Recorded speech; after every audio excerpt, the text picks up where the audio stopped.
Hello, welcome to the Bella Infidelity Stories channel, where we present genuine tales filled with surprising turns.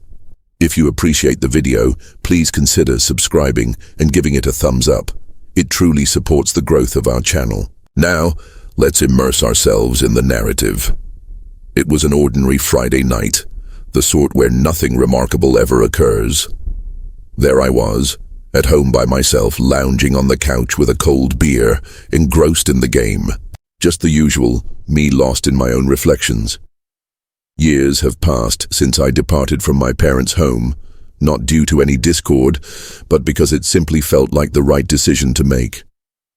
I had started my own quaint dry cleaning venture, a modest shop where I took care of garments and sometimes washed cars, and it occupied my time just enough to find satisfaction in my life. Yet in spite of my independence, I made it a priority to visit my mom from time to time.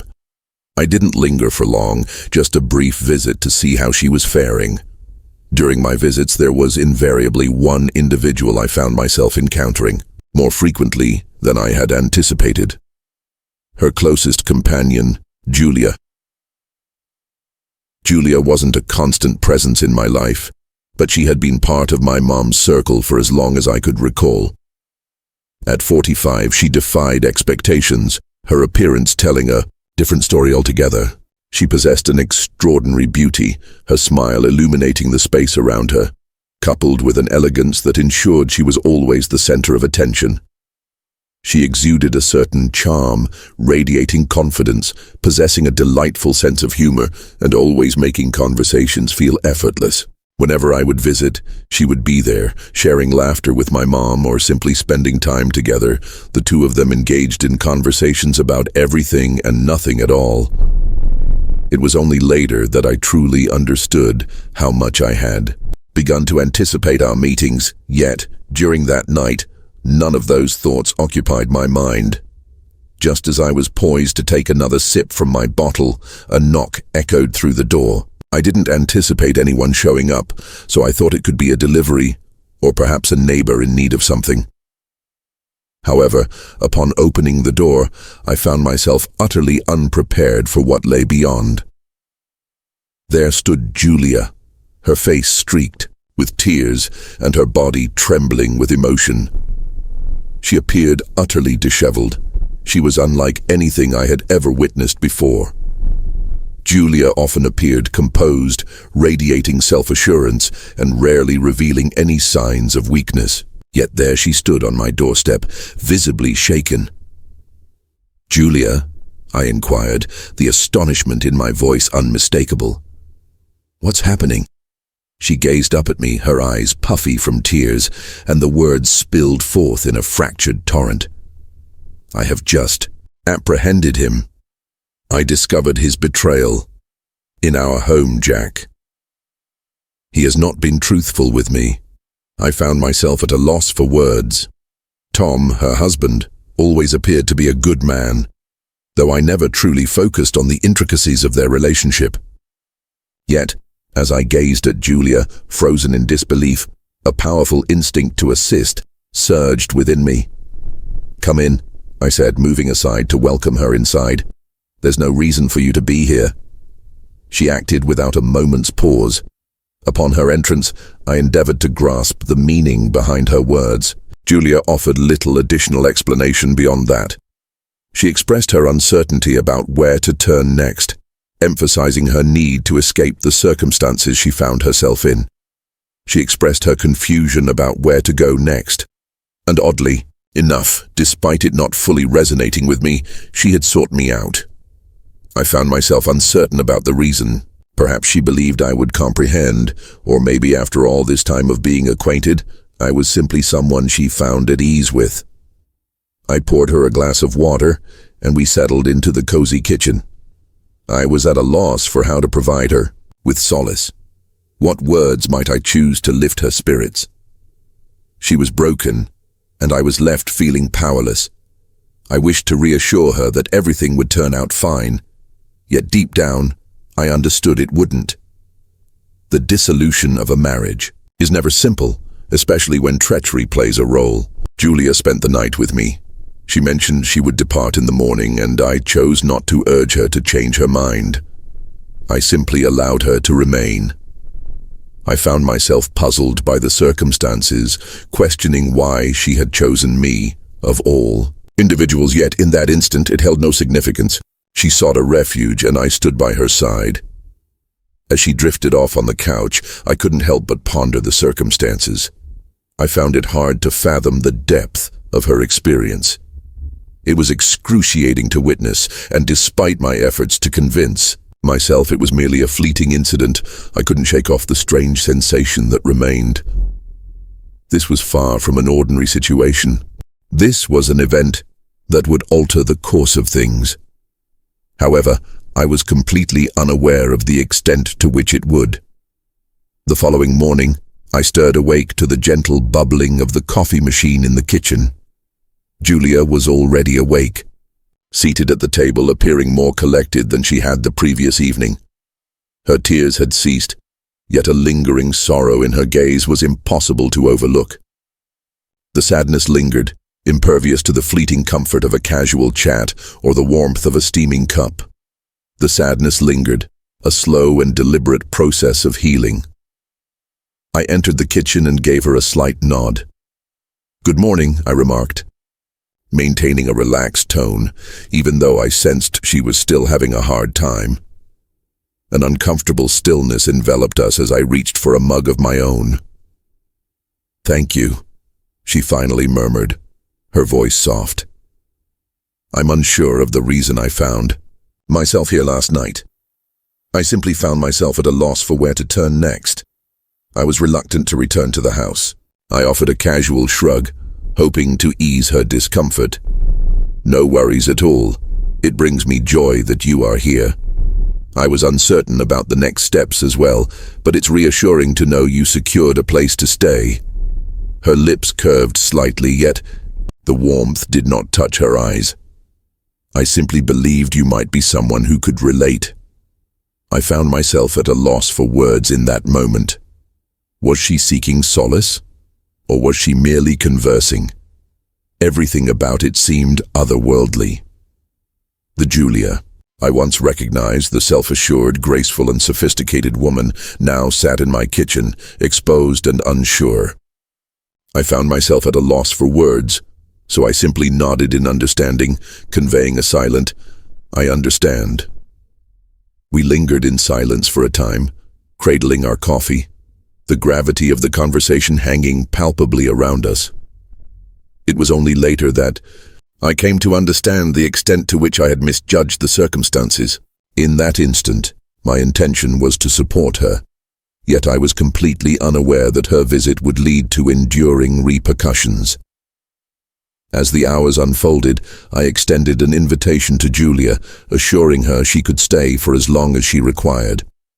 I refrained from urging her to share beyond her comfort level, yet it was evident that she was still working through it all. At times, she would halt, ensnared in her musings, gazing out the window. I hesitated to pry too much, yet I found myself curious about her relationship with Tom. From the outside, they appeared to be the ideal couple, but now I could discern the depths of what lay concealed beneath the surface. Later that afternoon, Julia inquired if she might take my car to handle a few errands. I concurred, believing she would value the opportunity to reflect. She departed for a few hours, and in that span, I couldn't help but sense a change brewing between us. I found myself reflecting on her reaction from the previous night, on her decision to seek me out above anyone else, and how, in that instant, I was the one able to provide her with a measure of solace. When Julia came back later that evening, she appeared more at ease, yet I could still sense the burden of it all on her. She expressed her gratitude once more for my hospitality, and I sensed that she was contemplating her next steps. The divorce papers were already being prepared, yet the emotional aftermath was just beginning. We settled onto the couch once more, and I sensed a palpable tension lingering in the air between us. The tension was different from what had filled the air the previous night when she had been upset.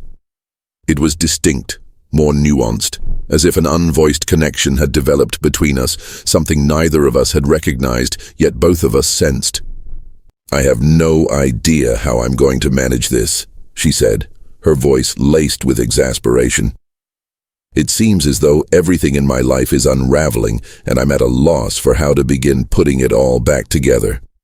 The fragility in her voice resonated with me, igniting a desire to offer her more support.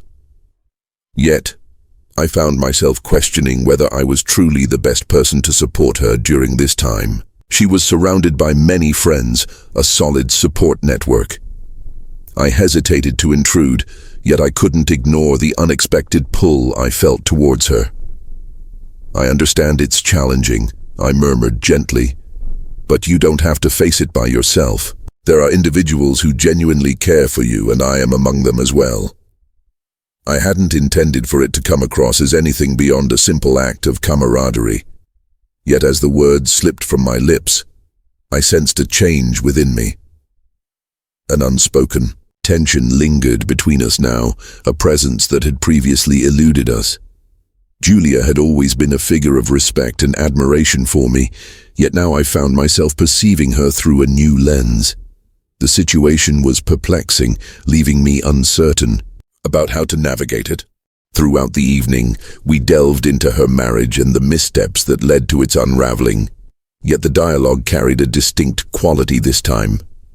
There existed a profound intimacy between us, an unspoken connection that rendered everything more intimate than it had ever been.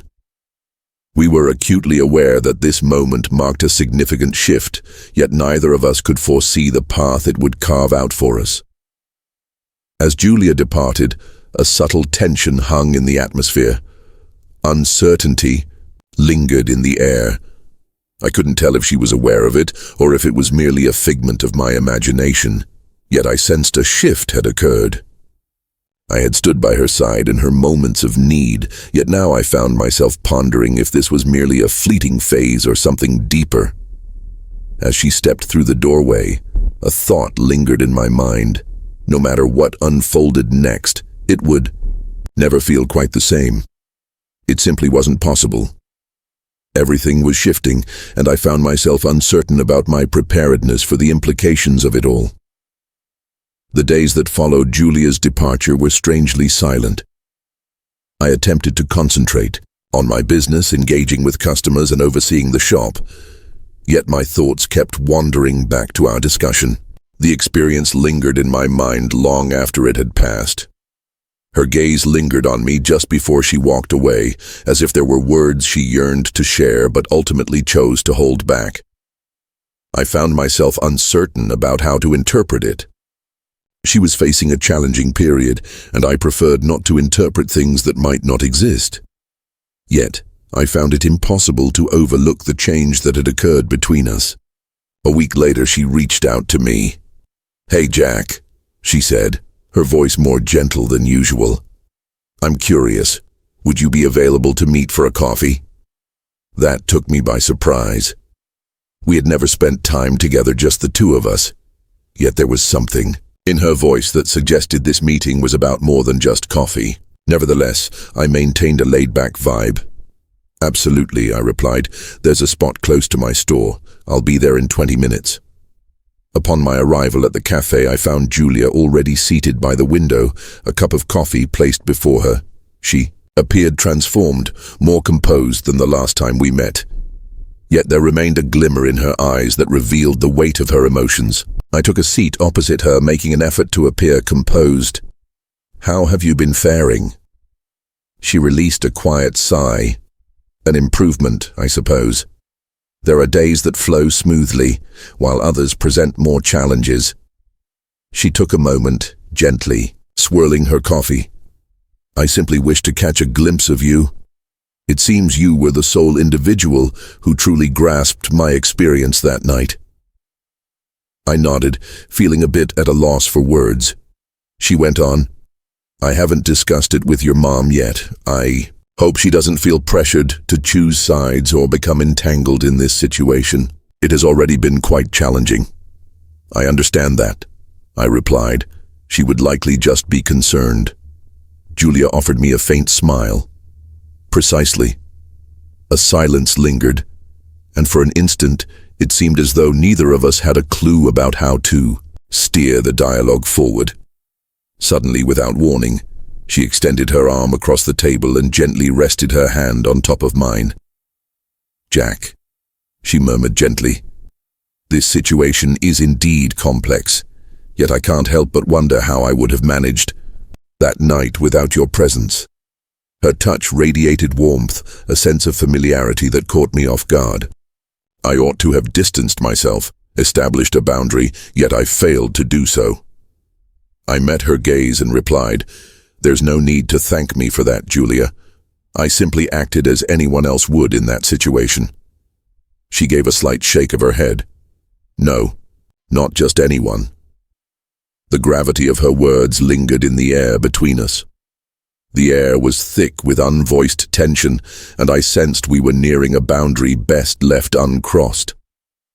Following that, our gatherings grew in frequency.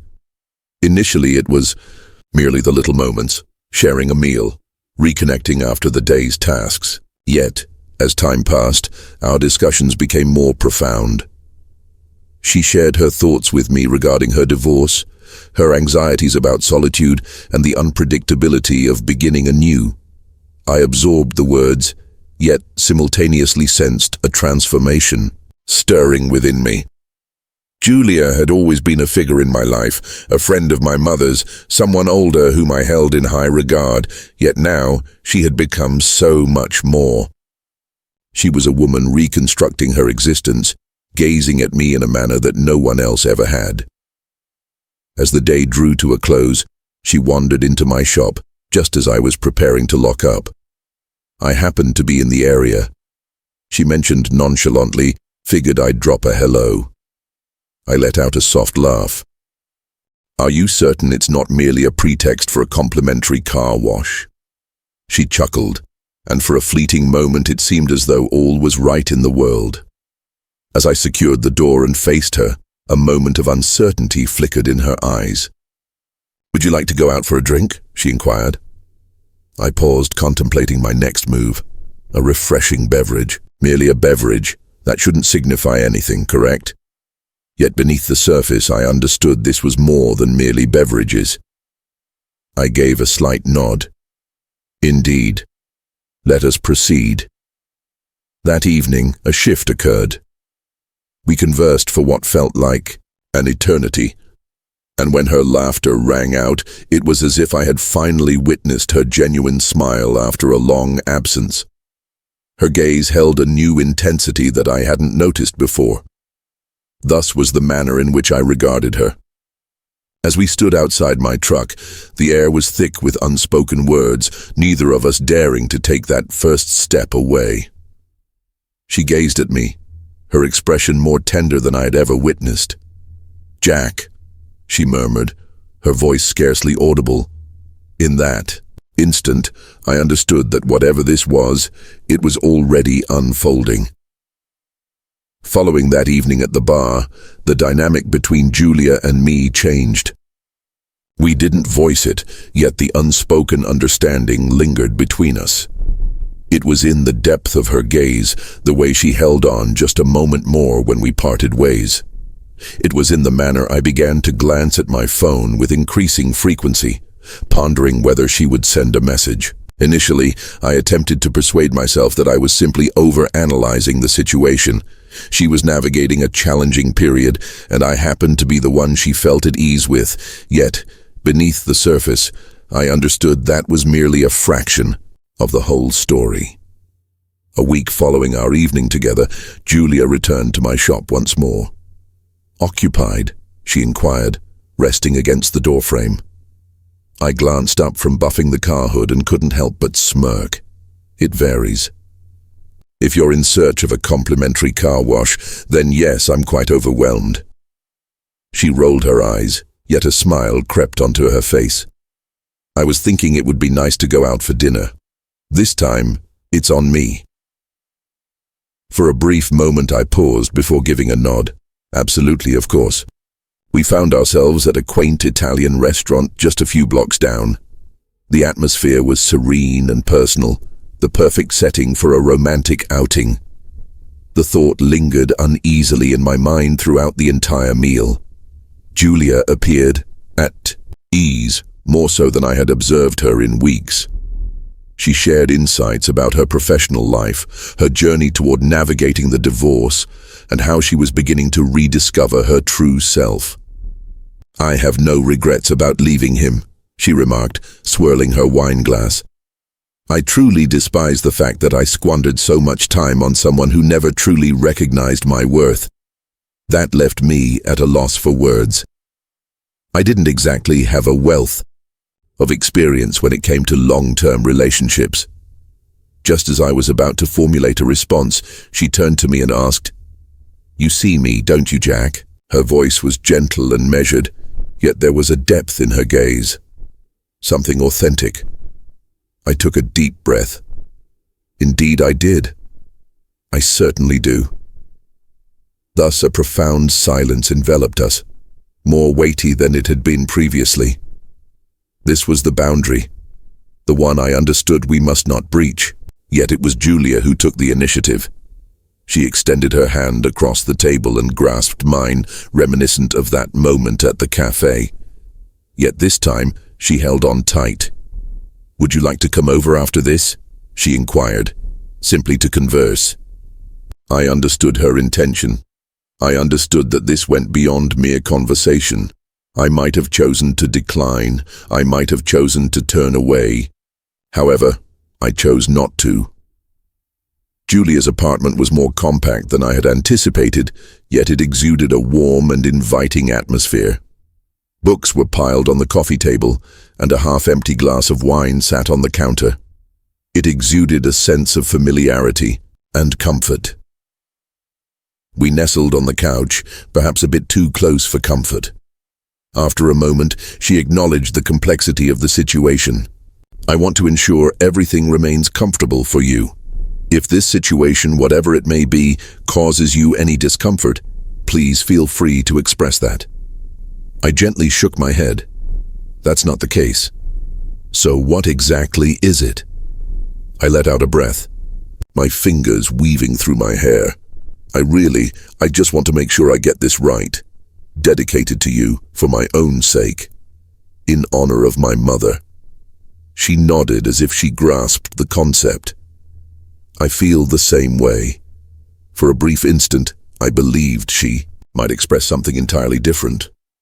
Yet, she merely leaned in, so near that I could sense her breath brushing against my skin. And that was the moment when everything transformed. It's amusing how life can veer off in surprising directions.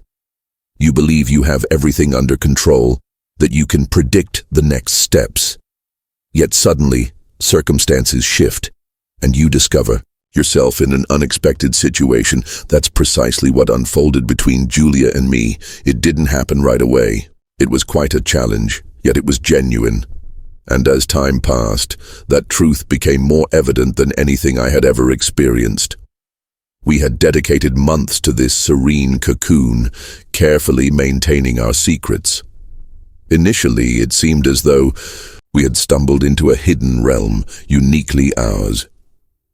We would engage in deep conversations for hours under the night sky, often losing track of time until the first light of dawn began to break. We would chuckle over the trivial matters, delve into profound conversations, and sometimes we would simply enjoy the quiet, that warm silence that felt like a refuge.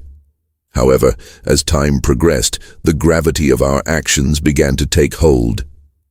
Julia had endured a great deal with her divorce, and now we were embarking on something that could add layers of complexity to it all. It wasn't that I felt embarrassed about our relationship, quite the opposite. Yet there lingered this persistent sensation that we were treading lightly, uncertain of when the delicate balance might shatter under the strain. It took me a few months to understand that what I was experiencing wasn't just a fleeting moment. This transcended mere comfort or a way to flee the chaos she had experienced. This was genuine.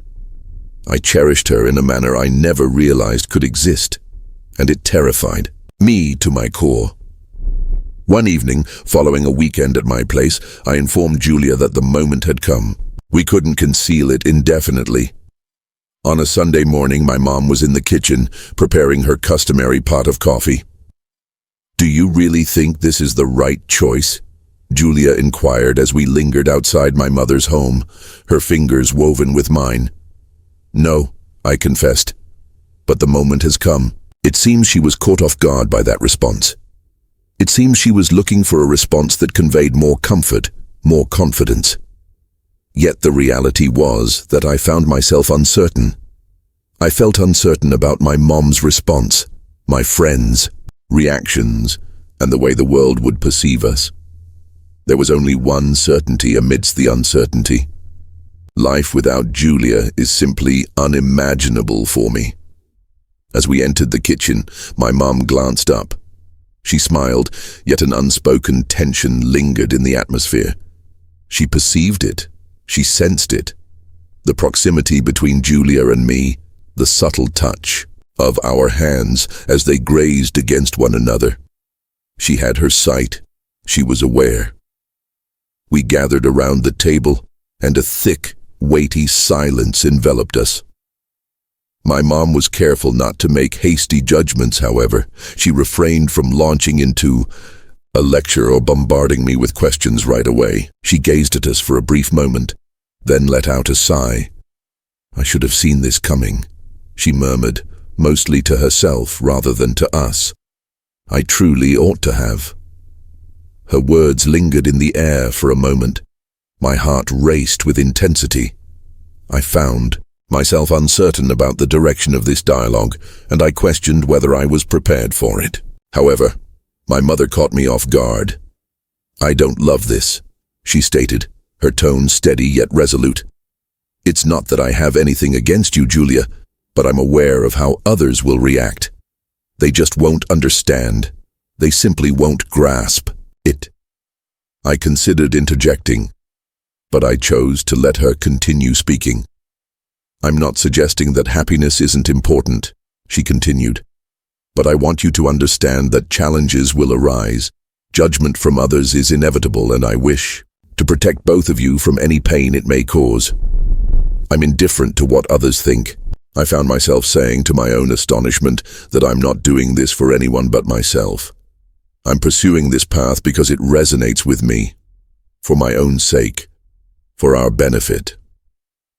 Mom observed me intently for a while. She nodded slowly, a subtle acknowledgement of understanding. "I trust you," she said. "Simply refuse to allow the world to instill doubt in your mind." That was the end. The conversation had reached its conclusion. I anticipated a different response, hoping she would express something else or perhaps challenge me a bit more. However, she chose not to. She simply embraced it, silently and without drawing attention to herself. Julia and I got right to it. The following months passed in a blur. Julia completed her divorce and relocated to live with me. The shift was challenging, filled with instances of doubt and hesitation.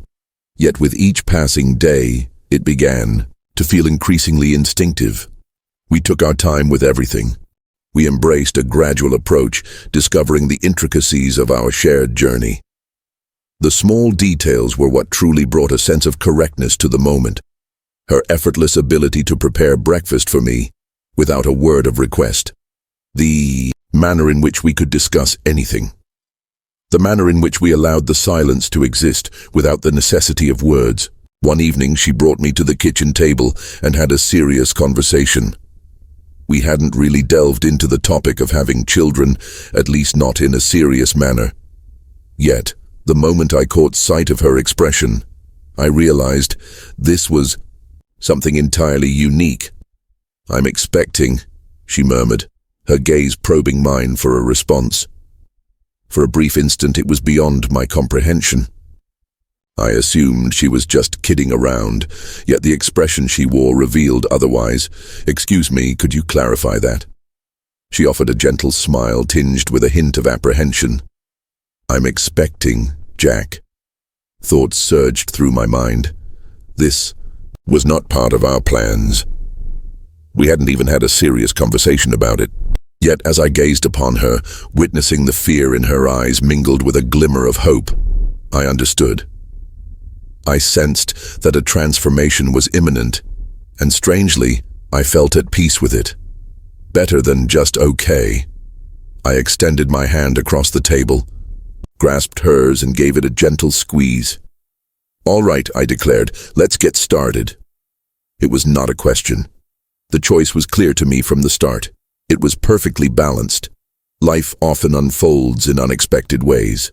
It was beyond my wildest dreams to find myself in love with Julia, to envision a life we'd create together, or to think about nurturing a child side by side. Yet, as I gaze upon her, observing how she nurtures our son and the life we've crafted together, I find it impossible to envision anything different. This isn't the life I envisioned for myself. Yet this is the existence I desire, and I wouldn't alter a single aspect.